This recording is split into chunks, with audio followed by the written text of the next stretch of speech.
No Standing 8 Boxing Podcast. We discuss every organization and weight class with your host, Bronx Bomber, educated with the craft. Punch a topic hard like heavyweights, hitting the bag from the top rank to the upcoming. Washed up to the dark horse, champs, #1 contenders. Quick jab or sharp cross, we your source. Come get it. Tuning in, you can have it. Internationally known, our information is valid. See, we on a higher plane, no 2 episodes the same. We get better as we train, so on top we remain. Come join the conversation, it's insight you'll gain. And then outside of the ring, we do the damn thing.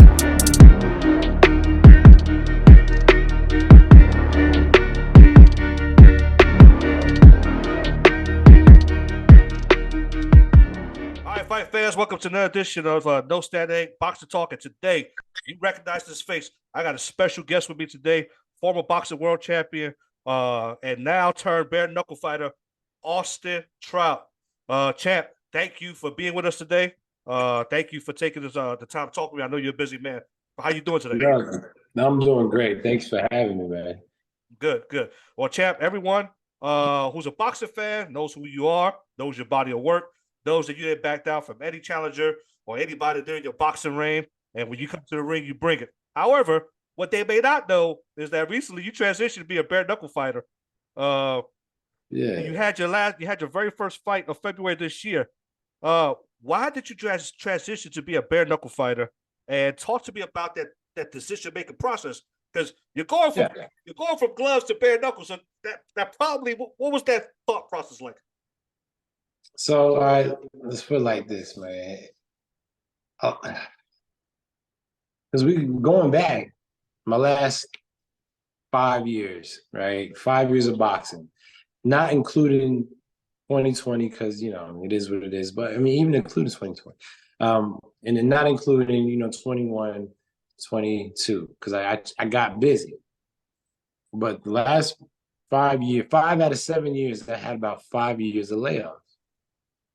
I have a year-long layoff, then I'll have a fight, then another year-long layoff, then I'll have a fight, and it would be a killer. It wasn't like no tune-up or nothing. It would be, it was like, for instance, when I fought Jamal Charlo, I had a 15-month layoff, a year and 3 months, right? And then after that loss, which, it was a close fight, but I just imagine if I had a fight within 6 months, even a different story. Then after that loss, I had a 17-month layoff, and I fought Hurd, right? And then after losing to Hurd, they gave me another tune-up. I looked like trash. They're like, whatever, come on, here's the other Charlo, which would end up being another year after the Hurd fight, or a year and a half after that fight. So like, I've always wondered, only coulda, woulda, shoulda, always wondered, had those, with those, and even with both Charlos, there were close fights with these layoffs. So I'm like, man, imagine if I was active, if I was busy. I feel like I have a good chance of changing those results, but I can't go back in the past. So looking in the future, I'm like, well, what's the best for me? Best for me is activity. BKFC is trying to keep me active. I'm not saying I'm fully bare knuckle fighter, but the way it's moving and going, why not? I still got some good rankings in boxing, and I love to fight. Matter of fact, I'm looking for a fight. I've been looking for a fight, a meaningful fight. I have a decent ranking. That my Dremanov, what I mean? He's ranked #1 in WB. I would love that fight. I would smoke him. But nothing's happening. There's nothing calling. There's not, what I mean? Nobody's calling. Nobody's accepting calls that I know of, and so it's just trying to keep me stagnant, and I refuse. So the activities is rocking with the bare knuckle. Like, I fought with them February. They're working on getting another fight in June. Sure. So it's best for me right now. Like, I'm 37. I gotta hit this now while I can, and I'm still nice, and I still have the ability. So let me get what I can out of the game while I can. Yeah. So aside from 2020, because we don't know what happened, the whole country shut down. We couldn't do anything about that. So what you're telling me is that for some reason or another, it wasn't from your doing. You were Nah, I inactive wasn't injured or nothing. due to just people not wanting to fight you, or maybe not people not reaching out to you. What was the main Right. cause of your inactivity? Was it that? I couldn't even tell you. I think it was because the people that were handling me at the time didn't want to pay for to keep me busy. I mean, it was a business decision, I guess. We're gonna circle back to that around later in the interview, because that's an interesting point you make. But keeping on with the bare knuckle fight championship. Look, you did it to stay active, and then you start to actually train for this thing. Apart from there Yeah. not being any gloves, because obviously it's bare knuckle. What other adjustments, psychologically and physically, that you have to make in order to get into this bare knuckle world? I had to go back. No, I watched a whole bunch of Fight Club and a bunch of Snatch. I Okay. don't know if you remember those movies, Yeah, right? of course, man. They're hot. Those two movies was like my muse, and they really got me in a good mindset. Like, yo, let's go, let's fight. I thought back to the times that I used to scrap in the street and try to harness that emotion, that energy. But as far as the training goes, I mean, it's a fight, and I've had a lot of fights, right? It hasn't necessarily been the bare knuckle, and it took me really a long time to get nervous. I've been in a lot of fights, and I didn't start getting nervous till like right before the fight because I was like, yeah, you're right, this is bare knuckle though. It is. It's just not the gloves, but every street fight I've been in, I ain't never been cut, hurt, bruised. I mean, I've been lumped up for sure, but I don't know. I haven't taken too many lumps in the street or really in the ring. All my cuts came from the gloves and in the ring. Looking at the science of it, it's not as much threat, although there is still very much threat, but it's not as much threat as concussions, so to speak, because it's not the blunt force of the glove. It's kind of just a quick stinging shot. You usually just go down with. People get knocked out before they stand up and take a bunch of punishment. I mean, so, there is more damage to soft tissue. There's a lot of pros and cons. It's not safe. I'm not trying to pretend that it is. Hopefully I didn't come off as saying, it's safer than boxing. I'm just saying in some ways it is, in some ways it's not. Yeah. But there's also a lot of clinching. They allow a lot of holding and hitting. They call it dirty boxing, but, it's not really illegal in boxing, so to speak. It's just frowned upon. The ref stops it quick. These refs allow that. So I end up going and training. I'm training with a lot of MMA guys. Kubo Bob Perez here in Houston. He's helping me out with a lot of clinching.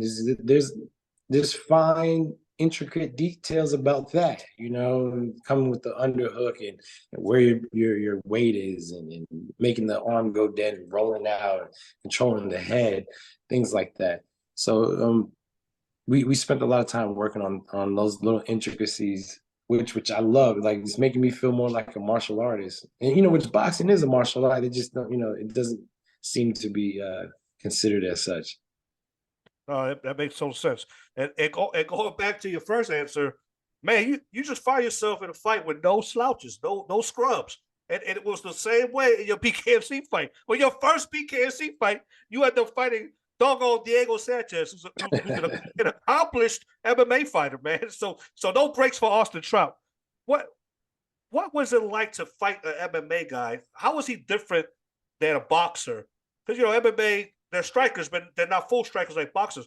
How was it different, adjusted to his style, and fighting a UFC fighter like Diego Sanchez? Well, from my experience, the MMA guys, they have punches that come at different angles. You don't get the textbook hooks and uppercuts, man. You might get some overhands and some crazy 45-degree kind of uppercuts. So we trained with a lot of MMA fighters in order to get ready for that. Diego, who wasn't necessarily strong in stand-up, but he did have a good chin and he could punch. We watched from the film we saw. Whenever he let his hands go and he connected, he hurt his people. So we knew. And also he was the bigger man coming in. So we had to work on keeping him on the outside, when inside, and he does try to engage in the clinch to work the body. So that's one thing I've noticed in the fights that we watched, that People didn't really hit him in the body much. We didn't know how he could take a body shot. But I was just assuming that he wasn't used to taking body shots. So, we touched that body and it worked out because after that first round, the first clinch, I just rocked his body. Well, he stopped trying to clinch for the rest of the fight, so it worked out. Which, by the way, if you guys didn't know, he ended up winning. So you won your first BKFC match. No doubt right. there. Yeah, 4th round stoppage. The ref had to get in there. His face was exploded. Yeah. So yeah, most of those fights, because it's 5 rounds, 2-minute rounds, right? Correct. Yeah, so you guys ain't got no time to be playing, man. Y'all gotta get in there. You gotta get to it. Yeah, it's just like get to it. Almost like the amateur days. Yeah. 4 2-minute rounds. Except you're eating fist, literally. You are a buffet of fist. A buffet. So listen, that you started to expand your clout within the BKFC world. I mean, that's a no-brainer, man. You lost to Trout, right? So as a result of that, you're hosting the BKFC Trials on April 16th in El Paso, Texas, if I'm not mistaken. But what does a tryout consist of? I mean, it's not like you're making a basketball team or a football team. Sure. I mean, what are you looking for when you're hosting this tryout? So, beforehand, they submit the information of, where they fought, what they've trained in, how long they train, all that background of their fight experience. We look them up. We check out if everything checks out. When they come in for the tryouts, it's really a test of conditioning. It's a test of technical skills. We see them, how they throw their hands. You can tell right away if somebody has any kind of formal training as soon as they start throwing punches. And and it's fine if it's MMA formal training. I'm just saying you can tell. If they don't have any really formal training, they're coming off the street like I'm 85-0 on the street. You're like, all right, man, you got it, player. Or you did Golden Gloves when you were a kid, maybe. All right, you could tell. So we come in, we make them throw some hands. It's not sparring anything, but it's really also we interview them, check out to see what the personalities are like, what the mentals look like, what the mental stability is like. Some of these people might, come off a little crazy. We don't need no problem. So again, it's really to see how fit they are, how much form they have, personality, character, charisma, etc. Gotcha. Because you don't want this to turn into another like tough man competition. No. We want to make sure that they have some skill because we don't want to, just bring people in to get hurt. If you've seen the BKFC, they try to make some, pretty good even fights. No, they do, and that's why it's one of the fastest growing combat sports right now. Because they bring in quality, fighters. I recently talked to Tom Schoaf before he had his big fight last year, and those were some of the things that they look for. So good. So you're looking for their ability to scrap, their execution, their form. They just not coming in there saying they're a fighter. So right, exactly, yeah, exactly. I mean, you can look like a fighter, but when they get in the ring, that's a whole different. That's a whole different. It's different, yeah, it's different. All right, so now we're gonna transition a little bit to your boxing career because that's while you're making your way as a BKFC fighter, that's mostly what you're known for. If you know, you know. So we're not gonna listen, fans. You know Austin Trout. You know what he's made of, what his career was, who he fought. What he has one of the better resumes in recent boxing history, man. We're talking Miguel Cotto, Canelo Alvarez, and Alexander Charlo, all those guys, man. You fought who there was to fight. What do you consider, of all those fights, what do you consider to be the best moment of your boxing career? Well, obviously the Miguel Cotto win, that win put me on the radar of mainstream, period. Not just boxing, but just mainstream. I got to be on BET with 106 in Park when it was still on with Iron Mike Tyson and Bow Wow and B.Y. Jennings. Shout out to my man B.Y. And we got to sit there and talk about, boxing and whatever. And the world got to see it and watch it and have stylists and all because of that Cotto fight. Now, I was world champion almost 2 years before I got that Cotto fight. That's right. It didn't even matter because it wasn't who I, had maybe two had like maybe three TV debuts, ESPN, Showtime, but nobody was checking for me like that. You know, I was very under the radar. That Miguel Cotto fight changed my life, and not even necessarily financially, because I didn't get paid what I definitely was supposed to, and I still had to fight, but it changed my life as far as just being known. So, yeah, that's one of the best fights. Like, I'm proud of winning, physically winning, and having to find the grit. It was a fight nobody saw against Nelson Tapia down in Panama.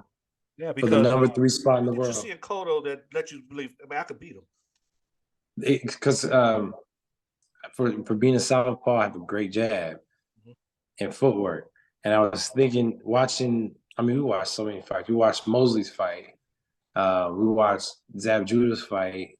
And I was saying, like, man, the jab and just stepping with the jab. And when he comes in 2-3, it's open. You know what I mean? And he never fixed that. So it just started working. And I knew, and I was also the bigger man. He fought Floyd at 147. He came up to 154. Right. And he's really a 140 pounder. That's right. You know what I mean? So I was like, I'm the bigger man. I'm just as athletic. I'm just as fast. Yeah. I'm gonna win this fight. That's right. That's right. And yeah, great, man. I appreciate you sharing that with us. And who do you consider your toughest opponent in a boxing ring? And who surprised you? Who you thought was going to be a tough opponent, but ended up being like an easy win?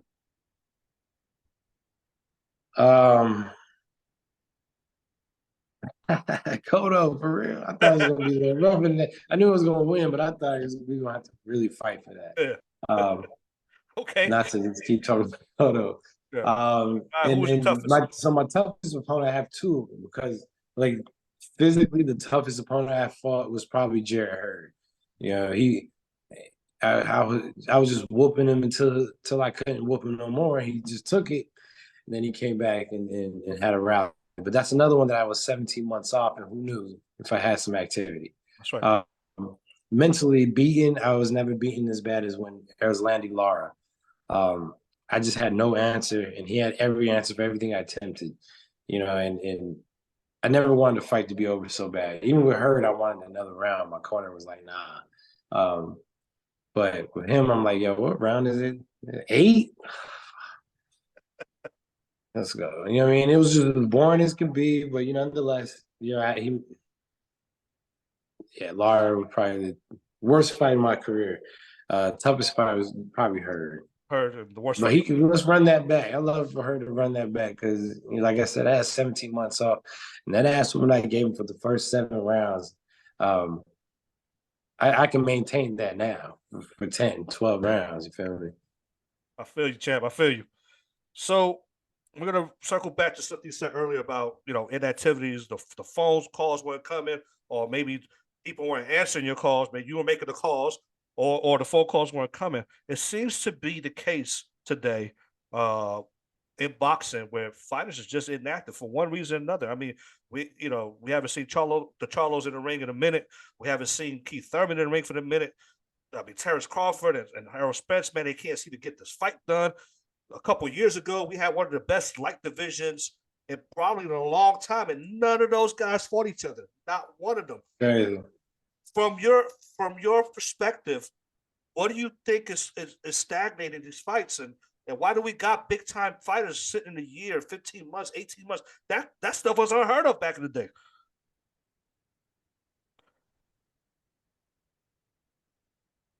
I could sit here and blame a promotion company or the promoters or whoever, but what the real reason is because nobody's buying these pay-per-views. So they can't pay these guys what these guys have been accustomed to being paid. Gotcha. I don't know how many times people send me links every time there's a fight. I get links right away. You want to watch a fight? People just like just stream it, right? No one's buying these fights. They're all going to be streamed, keep being streamed. So they keep hiking the price up more because they know that nobody's buying it. So they got to get what they can get out of the few that are buying it, which is going to make them stop buying it. You know what I'm saying? And so they got to figure out how to deal with the streams. And the only way you're going to have to deal with it is by making it free and counting people's viewership and selling the advertisement. Instead of focusing on making, all this money off the pay-per-view because for this big fight, and now, you know what I'm saying?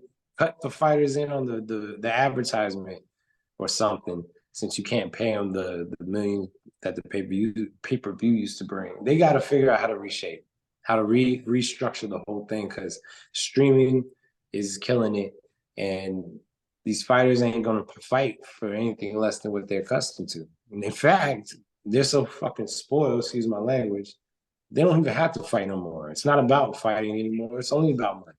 So had they starved them out, they would still be hungry, still ready to fight and make it work. Or we can raise up another generation of fighters that have more passion and is more for the glory, but we shouldn't be doing this shit for cheap anyway. So, you got that on that side. It's like, yeah, we can come do it for glory, but you can't feed your kids with glory. That's right. No, that makes sense, champ.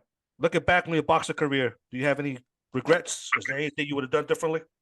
Yeah, I would have never agreed to the open scoring in the Canelo fight. I would have listened to my manager and I would have walked away, because that whole setup was bullshit from top to bottom. But I was real cocky. It was like, bro, I asked for this fight for 2 years, and the judges ain't gonna help him. I'm gonna stop this kid. I got something for him, and boy, was I wrong. They had everything stacked up against, and that open scoring over everything and anything else was I think the worst part about it.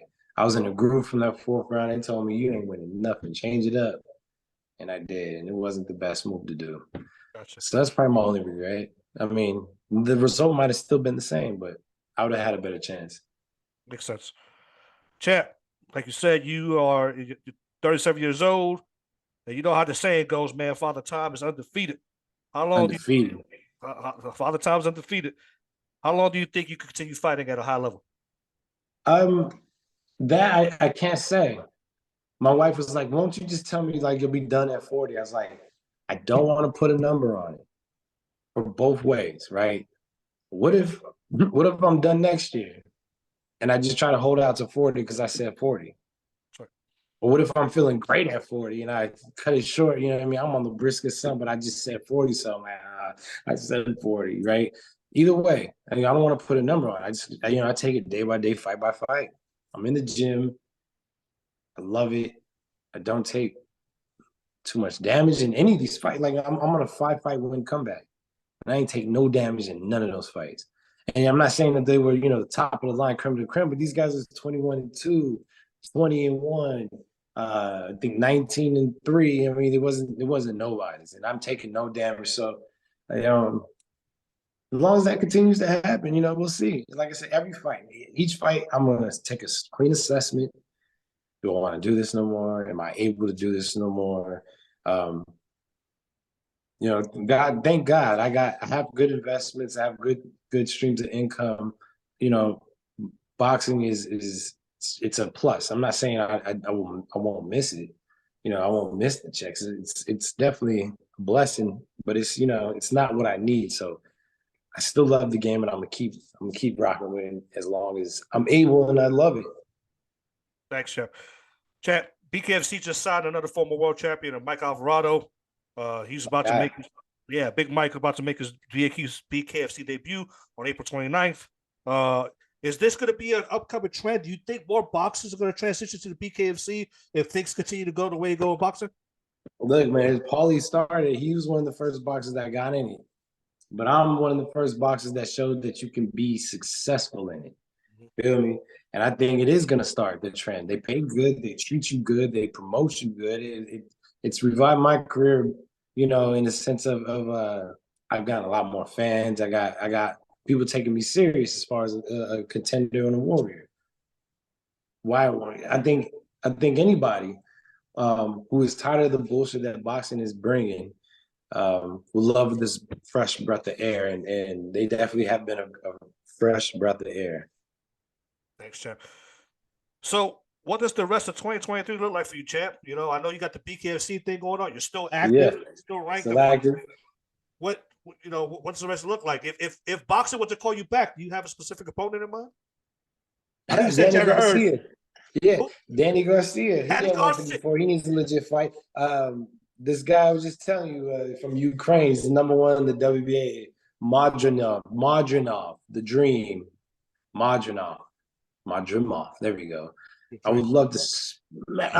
I mean, not kill him. I won't say all that. You know what I mean?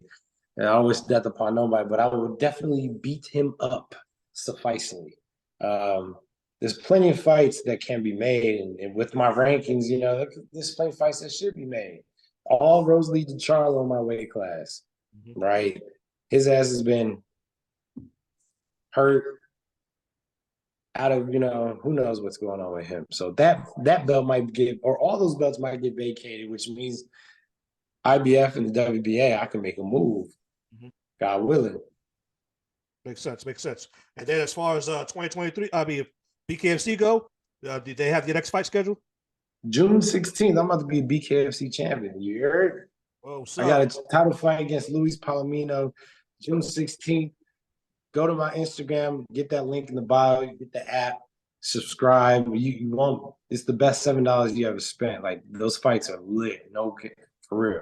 Yeah, and Luis Palomino is the baboon. The baboon. So I got to fight with the baboon.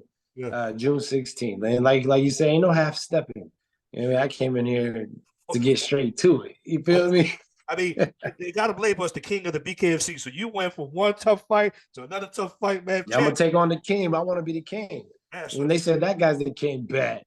I got that. I got this one. Nothing but respect. If anybody can't respect. they got to at least respect your resume, champ. You know what I'm saying? You gotta respect it. And even this BKFC, and once I become king right away, you know, I'll be a 2-sport world champion.